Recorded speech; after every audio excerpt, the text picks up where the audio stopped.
Autobiography of ए योगी, एक योगी की आत्मकथा परमहंस योगानंद।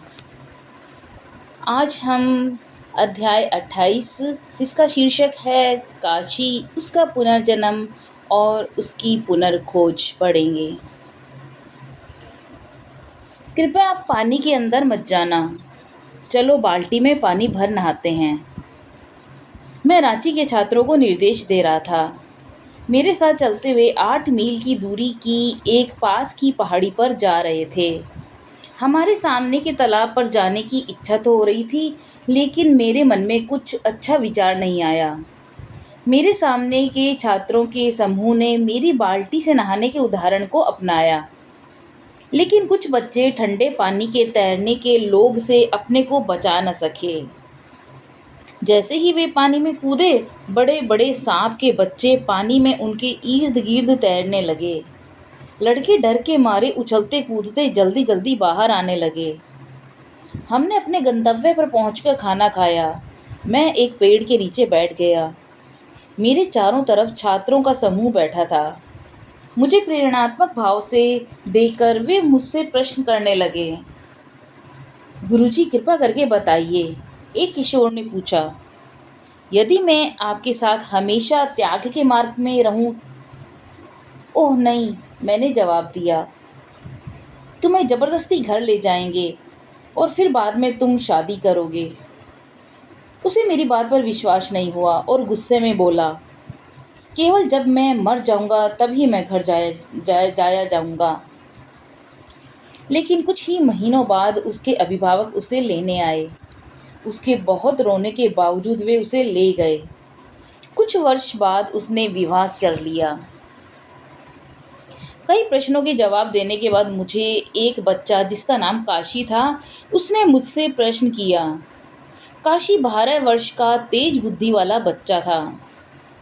गुरुजी, मेरी किस्मत में क्या है?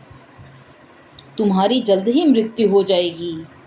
मेरी जबान से यह जवाब अनायास ही मेरे मुंह से तेजी से निकला। इस तरह के अप्रत्याशित जवाब से हम सब हक्के बक्के रह गए और इस बात ने मुझे भी उतना दुखी किया जितना अन्य को। मन ही मन मैं अपने को धिक्कारने लगा और फिर मैंने किसी भी प्रश्न का जवाब देने से इनकार कर दिया। जब हम स्कूल वापस आए तब काशी मेरे कमरे में आया। यदि मैं मर गया तो क्या आप मेरे पुनर्जन्म के बाद मुझे वापस आध्यात्मिक मार्ग में ले जाएंगे? वह रो रहा था। मुझे इसकी जिम्मेदारी को नकारते हुए परेशानी हो रही थी, लेकिन कई हफ्ते तक काशी मुझ पर जोर देकर पूछता रहा। उसे इतना परेशान और टूटता हुआ देखकर अंत में मैंने उसे सांत्वना दी। हाँ, मैंने उसे वचन दिया, यदि परम पुरुष परमात्मा मेरी सहायता करेंगे तो मैं तुम्हें ढूंढने की कोशिश करूँगा। गर्मियों की छुट्टियों में मैं एक छोटी सी यात्रा पे गया। मुझे इसका अफसोस था कि मैं काशी को साथ नहीं ले जा सकता था। जाने से पहले मैंने उसे अपने कमरे में बुलाया और उसे निर्देश दिया कि सावधानी पूर्वक आश्रम के प्रांगण में ही रहना और किसी के मनाने या बुलाने पर प्रांगण की आध्यात्मिक स्पंदन को छोड़कर मत जाना। मुझे लगा कि यदि वह घर नहीं गया तो किसी आने वाले खतरे की संभावना से उसे बचकर रहना चाहिए। जैसे ही मैं गया, उसके तुरंत बाद काशी के पिताजी रांची आ गए। 15 दिनों तक उन्होंने काशी को ले जाने की कोशिश की, लेकिन काशी नहीं माना। उन्होंने उसे समझाया कि यदि काशी केवल 4 दिनों के लिए कलकत्ता जाकर अपनी माँ को देख ले तो वापस आ सकता है। काशी लगातार मना करता रहा। पिता ने फिर अंत में कहा कि वे उसे पुलिस की मदद से वापस ले जाएंगे, तो उसके पास कोई चारा नहीं बचा था, इसलिए उसे जाना पड़ा। कुछ दिनों बाद मैं रांची वापस आ गया। जब मैंने सुना कैसे काशी को ले जाया गया तो फिर मैं फ़ौरन कलकत्ता के लिए निकल पड़ा। वहाँ मैंने एक घोड़ा गाड़ी की। जब गाड़ी हावड़ा ब्रिज के पास से पहुंची तो आश्चर्यजनक रूप से मैंने काशी के पिता और उसके कुछ रिश्तेदारों को शोक की पोशाक में देखा। मैंने अपने कोच को रुकने के लिए कहा। मैं दौड़कर उस अभागे पिता को देखने लगा। खूनी महाशय, मैं जोर से चिल्ला पड़ा, तुमने मेरे लड़के को मार दिया। उसके पिता को पहले से ही आभास हो गया था कि उसने काशी को जबरदस्ती कलकत्ता लाकर सही नहीं किया था। कुछ दिन बाद जब वह लड़का वहाँ था, तब उसने कुछ दूषित खाना खाया था और उसे कालरा हो गया था, जिससे उसकी मृत्यु हो गई।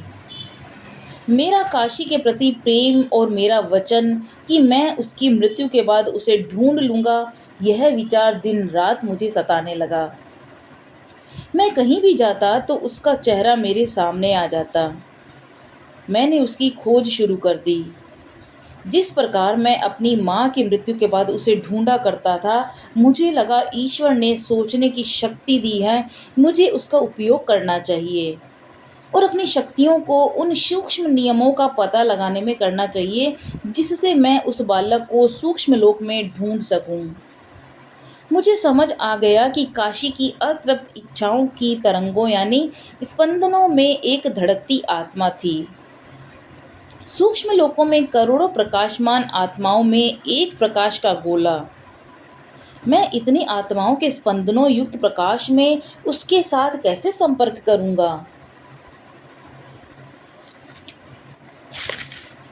एक गुप्त योग तकनीक द्वारा मैंने अपनी आध्यात्मिक आंखों के माइक्रोफोन से काशी को अपना प्रेम संदेश भेजा। अपने उठे हाथ और उंगलियों को एंटीना की तरह ऊपर करके मैं अक्सर अपने को घुमा घुमा कर उस दिशा को खोजने का प्रयास करता जहाँ वह अपना पुनर्जन्म एक भ्रूण की तरह लेगा। मुझे आशा थी कि मेरे हृदय के रेडियो के ध्यान के साथ तारतम्य बैठाकर मुझे काशी की तरफ से कुछ जवाब जरूर मिलेगा। मेरी अंतरात्मा मुझे कह रही थी कि काशी शीघ्र ही इस पृथ्वी पर वापस आएगा और यदि मैं बिना रुके अपनी पुकार उसको भेजता रहूँगा और उसकी आत्मा जवाब देगी। मुझे पता था कि काशी द्वारा भेजी गई एक हल्के से स्पंदन को मेरी उंगलियां, हाथ, बाहें, मेरुदंड और नाड़ियां उसे अनुभव कर ही लेंगी। बिना अपने उत्साह में कमी आए मैं लगातार योग विधि का अभ्यास काशी की मृत्यु के 6 महीने के बाद तक करता रहा। अपने कुछ मित्रों के साथ एक सुबह मैं कलकत्ता के बाऊ बाजार में टहल रहा था। मैंने अपना हाथ हमेशा की तरह ऊपर उठा दिए।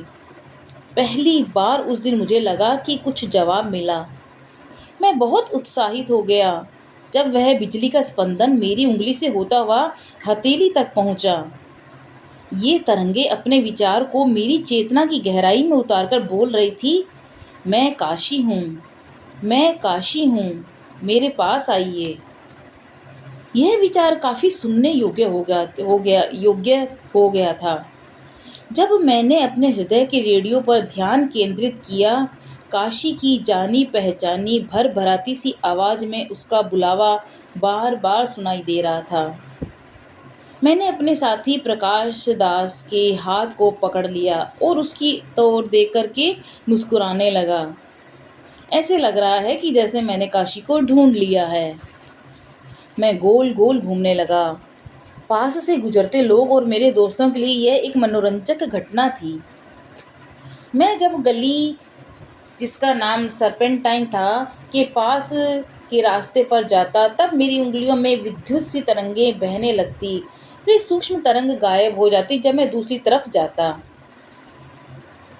ओह, काशी की आत्मा यहीं आसपास किसी माँ की कोख में है, इसी गली में।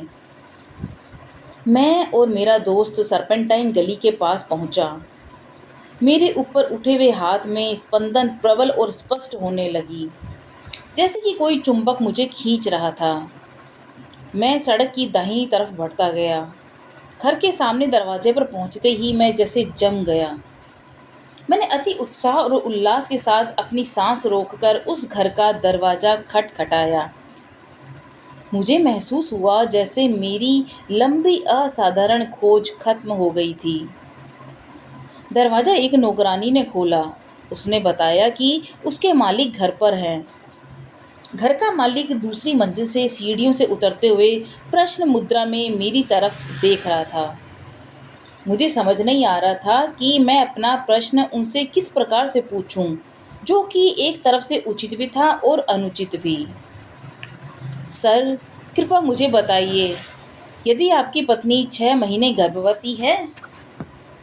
हाँ, ऐसा तो है। यह देखकर कि एक सन्यासी हूँ, एक पारंपरिक गेरुआ वस्त्रों में, उसने नम्रता से कहा, कृपया करके बताइए, यह आपको कैसे पता चला है? जब उन्होंने काशी और मेरा उसको दिए गए वचन के बारे में पता चला तो उस आश्चर्यचकित आदमी ने मेरी कहानी पर विश्वास किया। आपको एक गोरा पुत्र होगा, मैंने उनसे कहा। उसका मुख चौड़ा और उसके माथे पर एक घुंघराली लट होगी। उसकी प्रकृति आध्यात्मिक होगी। मुझे पक्का यकीन था कि आने वाला बालक काशी की शक्ल का होगा। बाद में मैंने बच्चे को देखा। माता पिता ने उसका नाम काशी रखा था। बचपन में उसकी शक्ल बहुत कुछ काशी से मिलती जुलती थी। मेरा प्यारा छात्र काशी। उस बच्चे का भी मेरे साथ तुरंत लगाव हुआ। अतीत का आकर्षण और लगाव दुगनी गति से उमड़ा। कई साल बाद उस किशोर ने मुझे पत्र लिखा। तब मैं अमेरिका में था। उसने त्याग के मार्ग पर चलने की अपनी गहरी इच्छा के बारे में बताया। मैंने उसे हिमालय के एक गुरु के पास जाने का निर्देश दिया, जो आज तक उस पुनर्जीवित काशी का मार्गदर्शन कर रहे हैं। तो यह थी परमहंस योगानंद जी के जीवन की वह घटना, जहाँ पर उनका जो शिष्य काशी के पुनर्जन्म को उन्होंने कैसे खोज निकाला, और बहुत ही मार्मिक, बहुत ही सुंदर अनुभव। तो आप लोगों को कैसा लगा ये अपने कमेंट में ज़रूर बताइएगा। कल हम जानेंगे अध्याय 29 में रविंद्रनाथ टैगोर और मेरे विद्यालय की तुलना। मिलते हैं कल, तब तक के लिए नमस्कार।